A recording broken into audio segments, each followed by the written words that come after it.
যে অবস্থানে আপনি আছেন সেখানে যদি আপনি নিজেকে খাপ খাইয়ে নিতে না পারেন, তবে বুঝে নিতে হবে ওই পরিবেশের উপযুক্ত আপনি কখনোই না।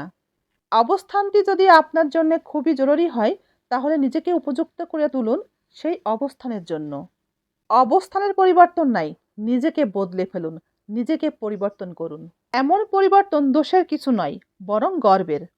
অনেকের কাছে যদি জিজ্ঞেস করা হয় আপনার প্রিয় নারীকে, হয়তোবা অনেকেই বলবেন প্রিয় নারী মা অথবা বোন। কিন্তু স্ত্রী প্রিয় নারী কখনোই হতে পারে না, কারণ স্ত্রীর আছে অনেক ভুল। বয়সের একটা নির্দিষ্ট সময়ে পৌঁছে যখন সেবিকার প্রয়োজন হয়, তখন যদি পুরুষকে জিজ্ঞেস করা হয় আচ্ছা আপনার প্রিয় নারী কে, তখনও কিন্তু উত্তরটা ভুল বলে না।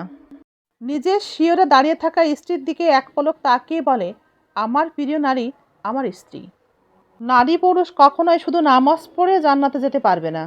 স্বামীদেরকে অবশ্যই স্ত্রীকে ভালোবাসতে হবে, আর স্ত্রীরা সবসময় স্বামীর আনুগত্য করবে, তবেই জান্নাত পাওয়া সম্ভব।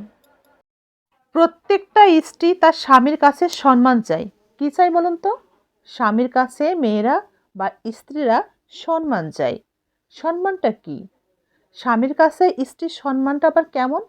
সম্মানটা হচ্ছে স্ত্রীর সকল কাজে প্রশংসা করা। আসলে মেয়েরা এগুলোই চায়।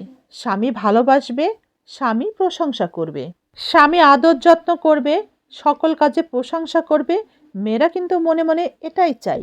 আপনাকে হয়তোবা কিছু বলেই না, কিন্তু প্রকৃত ভালো মনের স্ত্রীরা এটাই চায়।